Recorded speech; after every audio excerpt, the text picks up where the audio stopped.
달콤한 말씀, 행복한 하루. 오늘 함께 나누실 하나님의 말씀은 잠언 9장 1절에서 6절 말씀입니다. 지혜가 그의 집을 짓고 7 기둥을 다듬고 짐승을 잡으며 포도주를 혼합하여 상을 갖추고 자기의 여종을 보내어 성중 높은 곳에서 불러 이르기를. 어리석은 자는 이리로 돌이키라. 또 지혜 없는 자에게 이르기를. 너는 와서 내 식물을 먹으며 내 혼합한 포도주를 마시고 어리석음을 버리고 생명을 얻으라. 명철의 길을 행하라 하느니라. 사랑하는 성도 여러분, 우리는 지금 그야말로 소리의 홍수 속에서 살아가고 있습니다. 아침에 눈을 떠서 밤에 잠들 때까지 수많은 소리가 우리 귀를 사정없이 파고듭니다. TV와 스마트폰을 켜면 세상의 화려한 가치관들이 무섭게 쏟아집니다. 무엇을 먹어야 행복한지, 어떻게 돈을 벌어야 성공하는지 세상은 끊임없이 우리를 다그칩니다. 동시에 우리는 생명의 말씀인 하나님의 음성도 함께 듣고 있습니다. 문제는 이 수많은 소리가 한꺼번에 밀려들 때 일어납니다. 어떤 소리가 진짜 나를 위한 소리인지 도무지 헷갈립니다. 무엇이 옳고 그른지 분간하기가 너무나 어렵습니다. 세상의 소리도 그럴듯하고 하나님의 말씀도 들어야 할 것 같습니다. 그러다 보니 많은 그리스도인이 영적인 혼란에 빠집니다. 사방에서 들려오는 소리에 휘둘리다가 결국 영적인 감각이 마비되어 버립니다. 내가 지금 어디로 가고 있는지도 모른 채 그저 흘러가는 대로 살아갑니다. 이것이 오늘날 우리가 마주한 아주 위험하고 심각한 영적 현실입니다. 우리는 이 위험한 영적 잠에서 깨어나야 합니다. 사방에서 들려오는 가짜 소리들의 영혼을 빼앗기지 않도록 정신을 바짝 차려야 합니다. 오늘 주시는 잠언 9장의 말씀을 통해 우리의 영혼을 혼미하게 만드는 이 치열한 소리의 정체가 무엇인지 말씀의 거울에 비추어 정직하게 직면하기를 원합니다. 오늘 본문을 펼치면서 우리가 가장 먼저 해야 할 일이 있습니다. 그것은 바로 현재 우리가 처한 영적 상황을 하나님의 눈으로 바르게 인식하는 것입니다. 왜 우리는 일상에서 그토록 혼란을 겪으며 살아갈까요? 잠언 9장은 그 근본적인 원인을 정확하게 고발합니다. 우리는 지금 지혜와 미련함이라는 이 거대한 두 가지 선택지 사이에 끼어 있습니다. 그리고 성경은 우리가 이 둘 중 반드시 하나만을 선택해야 한다고 가르칩니다. 오늘 본문은 우리가 처한 이 엄중한 상황을 명확한 근거로 증명합니다. 잠언 9장 3절과 4절 그리고 14절과 16절 말씀입니다. 자기의 여종을 보내어 성중 높은 곳에 불러 이르기를. 어리석은 자는 이리로 돌이키라. 또 지혜 없는 자에게 이르기를. 자기 집 문에 앉으며 성읍 높은 곳에 있는 자리에 앉아서 어리석은 자는 이리로 돌이키라. 또 지혜 없는 자에게 이르기를. 성경을 보니 참으로 충격적입니다. 지혜와 미련함은 놀라울 정도로 똑같이 행동하고 있습니다. 둘 다 똑같이 성은 높은 곳에 자리를 잡았습니다. 그리고 우리를 향해 외치는 문장마저 한 토시도 틀리지 않고 완전히 똑같습니다. 어리석은 자들은 모두 내게로 오라고 똑같이 소리칩니다. 전혀 다른 두 이야기가 정확하게 같은 자리에서 똑같은 크기와 형태로 우리에게 들려오고 있는 것입니다. 이것이 의미하는 바가 무엇이겠습니까? 우리는 지혜의 메시지와 미련함의 메시지에 완전히 동일하게 노출되어 있습니다. 세상의 유혹이 저 멀리 외딴 곳에 숨어 있지 않습니다. 하나님의 말씀이 선포되는 바로 그 자리에 세상의 가치관도 똑같이 찾아와 소리를 높입니다. 일상에서 들을 때는 둘 다 똑같은 정보처럼 다가옵니다. 겉보기에 세상의 가치관은 너무나 세련되고 화려합니다. 그래서 처음에는 도무지 미련한 소리처럼 느껴지지 않습니다. 똑같은 자리에서 똑같은 목소리로 들리니 구별하기가 불가능해 보입니다. 그렇기 때문에 지금 우리에게 가장 시급하고 본질적으로 필요한 것은 바로 분별력입니다. 이 상황을 이겨내기 위해 단순히 어느 한쪽 소리에만 억지로 귀를 막을 수는 없습니다. 세상에 살면서 지혜로운 소리가 나는 환경에만 나를 완벽하게 고립시킬 수도 없습니다. 우리에게 진짜 필요한 힘은 내 귀에 들려오는 소리의 정체를 정확히 가려내는 분별력입니다. 똑같은 자리에서 들려오는 두 소리를 들었을 때 그것이 나를 살리는 하나님의 지혜인지 아니면 나를 망치는 세상의 미련함인지를 명확하게 쪼개어 보아야 합니다. 이 분별력이 없으면 우리는 백전백패할 수밖에 없습니다. 오늘 이 잠언의 9장의 메시지에 간절하게 귀를 기울여야 하는 이유가 바로 여기 있습니다. 이 말씀만이 우리에게 겉모습에 속지 않는 하늘의 분별력을 심어주기 때문입니다. 그렇다면 우리 귀에 들려오는 그 수많은 소리 중에서 지혜의 소리와 미련한 소리는 구체적으로 어떤 차이가 있을까요? 먼저 우리를 부르는 지혜로운 자의 소리에 귀를 기울여 보시기 바랍니다. 9장 1절, 2절 말씀입니다. 지혜가 그의 집을 짓고 일곱 기둥을 다듬고 짐승을 잡으며 포도주를 혼합하여 상을 갖추고.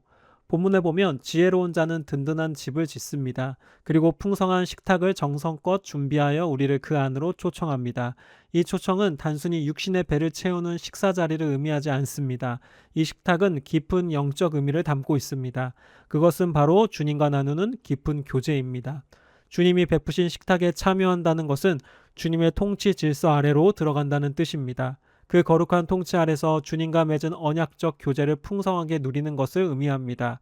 성경이 지혜의 식탁을 이렇게 정의하기 때문에 그와 반대되는 미련한 자의 교제도 함께 살펴봐야 합니다.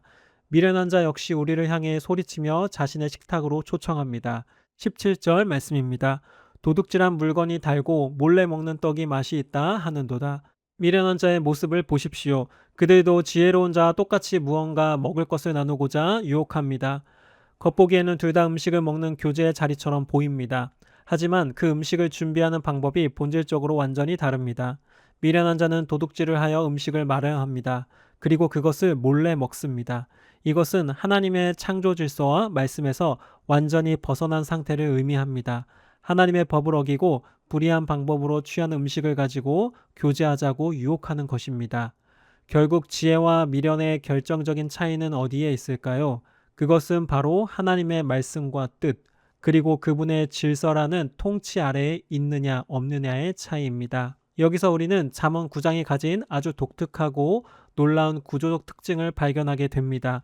잠언 9장의 핵심은 지혜의 초청과 미련함의 초청이라는 같은 구조의 이야기를 앞뒤로 샌드위치처럼 배열해 놓았다는 점입니다. 그리고 가장 소중한 알맹이를 그 중간에 쏙 집어넣었습니다. 그 중심에 들어있는 말씀이 바로 잠언 9장 10절 말씀입니다. 여호와를 경외하는 것이 지혜의 근본이요 거룩하신 자를 아는 것이 명철이니라. 왜 지혜와 미련의 이야기를 하다가 중간에 이 말씀을 넣었을까요? 차라리 앞서 배운 두 이야기를 끊김없이 연결해서 설명하는 것이 훨씬 더 이해하기 쉬울 텐데 말입니다. 성경이 이렇게 구조를 짠 데에는 분명한 이유가 있습니다. 이 두 가지 이야기가 바로 주님을 경외하라는 메시지와 너무나도 깊게 연관되어 있기 때문입니다.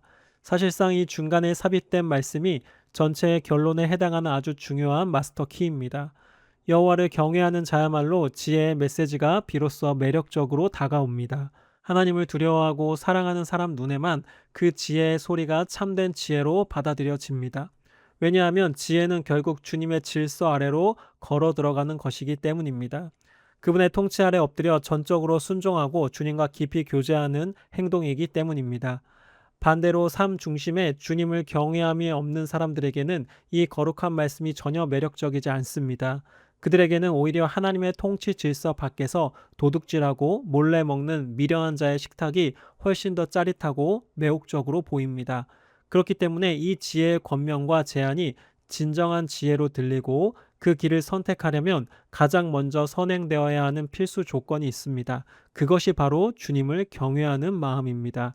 경외함이 없으면 우리는 영적인 눈이 멀어 절대로 지혜의 길을 선택할 수 없는 것입니다. 그렇다면 우리가 주님을 경외함으로 반드시 지혜의 길을 선택해야 하는 최종적인 이유는 무엇입니까? 그 대답은 너무나 명확합니다. 그것은 바로 그 길의 끝에 영원한 생명이 기다리고 있기 때문입니다. 반대로 미련의 길 끝에는 처참한 음부의 심판이 기다릴 뿐입니다. 11절과 18절 말씀입니다. 나 지혜로 말미암아 내 날이 많아질 것이요 내 생명의 해가 내게 더하리라. 오직 그 어리석은 자는 죽은 자들이 거기 있는 것과 그의 객들이 스올 깊은 곳에 있는 것을 알지 못하느니라. 성경은 우리가 지혜를 선택해야 하는 이유를 지금 당장의 유익이 아니라 그 길의 최종 결과로 제안하고 있습니다. 현재 눈앞에 보이는 달콤한 유혹이나 일시적인 기쁨에 속지 마십시오. 미래에 주어질 영원한 생명을 위해서 지금 지혜를 선택하라고 강력하게 도전하십니다. 이 메시지는 오늘날 우리가 살아가는 이 시대에 너무나도 정확하게 적용됩니다. 오늘날 세상은 하나님이 없는 현재 중심적인 자아 실현의 삶을 가장 가치 있다고 가르칩니다. 도덕적으로 법을 어기지만 않는다면 내 마음대로 살아도 된다고 말합니다.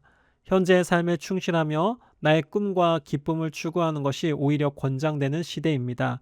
내가 선택한 이 삶을 하나님께서 어떻게 평가하실지 전혀 고려하지 않습니다. 오직 지금 이 순간의 만족만을 바라보며 선택을 내립니다. 이제 이 말씀을 거울 삼아 우리 자신의 삶을 정직하게 돌아보기를 원합니다. 여러분은 지금 지혜의 식탁에 앉아 계십니까? 아니면 미련한 자의 식탁에 앉아 계십니까? 혹시 우리 역시 세상 사람들과 똑같이 행동하고 있지는 않습니까? 도덕적으로 문제 없다는 핑계로 하나님의 뜻과 상관없이 내 만족만을 채우며 살아가고 있지는 않습니까? 하나님이 기뻐하시지 않는 선택인 줄 알면서도 지금 당장 눈앞에 유익이 되고 즐겁다는 이유로 덥석 그 음식을 삼키고 있지는 않습니까? 하나님께서 나중에 내 삶을 어떻게 평가하실지 전혀 두려워하지 않는다면 우리는 주님을 경외하지 않는 미련한 자의 길을 걷고 있는 것입니다. 진짜 지혜 있는 삶은 언제나 그 길의 끝에 대해서 깊이 고민하는 삶입니다. 내 삶의 마지막에 결국 하나님께 칭찬받을 수 있을지 두려움으로 돌아보는 삶입니다. 과연 하나님께 상급을 받는 삶인지 아니면 영원한 생명으로 인도하는 길인지를 매 순간 분별하는 삶입니다. 이제 말씀을 시작하며 던졌던 첫 질문으로 다시 돌아갑니다. 우리에게 그토록 필요하던 분별력의 정체가 바로 이것입니다. 그것은 내 삶이 주님과의 마지막 대면을 정직하게 준비하고 있는가에 대한 분별력입니다. 나의 오늘이 인생의 마지막 순간에 진정한 의미가 있는 삶인가를 묻는 분별력입니다. 나의 걸음 끝에 영원한 생명이 있는가를 확인하는 분별력입니다. 이 질문을 가슴에 품고 오늘 하루의 선택을 바꾸는 것 자체가 바로 성경이 말하는 진짜 지혜의 삶입니다. 사랑하는 성도 여러분, 오늘 이 시간 결단합시다.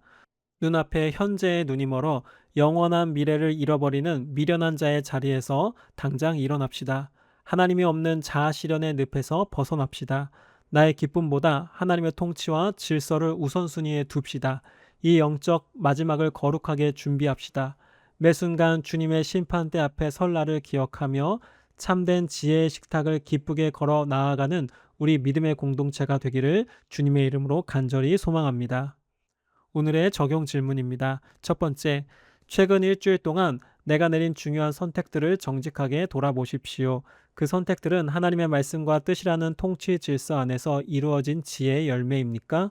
아니면 세상의 기준에 따라 도덕적으로 법만 어기지 않으면 괜찮다는 핑계로 내 만족과 유익만을 구했던 미련한 자의 떡입니까? 똑같은 자리에서 들려오는 두 소리 중 나는 주로 어떤 쪽 음성에 귀를 기울이고 반응했는지 스스로 점검해 보시기 바랍니다. 두 번째 질문입니다. 지금 내가 땀 흘려 달려가고 있는 삶의 최종 목적지는 어디를 향하고 있습니까? 나는 지금 당장 눈앞에 보이는 현재 중심의 자아 실현과 세상의 갈채만을 바라보며 살아가고 있습니까? 아니면 언젠가 주님의 심판대 앞에 서서 마지막 대면할 그날을 바라보고 있습니까? 나의 오늘 하루가 인생의 종착지에서 영원한 생명과 칭찬으로 남을 수 있는 삶인지 아니면 마지막 날에 부끄러움으로 남을 삶인지 스스로에게 정직하게 질문해 보시기 바랍니다. 우리 함께 기도하시겠습니다. 하나님 아버지, 오늘 말씀을 통해 우리의 치열한 영적 현실을 깨닫게 하시니 감사합니다. 그동안 세상의 그럴듯한 소리에 속아 나를 망치는 미련한 길을 걷고도 깨닫지 못했던 우리의 어리석음을 회개합니다. 외적인 화려함에 눈멀었던 우리를 불쌍히 여겨 주시옵소서. 우리 안에 주님을 향한 거룩한 경외함을 회복시켜 주시옵소서. 수많은 세상의 소리 가운데 나를 살리는 주님의 음성만을 가려내는 하늘의 분별력을 부어 주시옵소서. 하나님 없는 자아 실현의 늪에서 벗어나게 하시고 오직 하나님의 말씀과 질서라는 통치 아래 기쁨으로 머무는 참된 지혜자가 되게 하여 주시옵소서. 우리의 시선을 들어 인생의 마지막 날을 바라봅니다. 눈앞의 달콤함 때문에 영원한 생명을 잃어버리는 미련한 자가 되지 않게 하여 주시옵소서. 오늘을 살면서도 주님과 대면할 그날을 정직하게 준비하게 하시고 하나님께 상급과 칭찬을 받는 믿음의 길을 선택하는 우리 공동체가 되게 하여 주시옵소서. 예수 그리스도의 이름으로 간절히 기도드립니다. 아멘.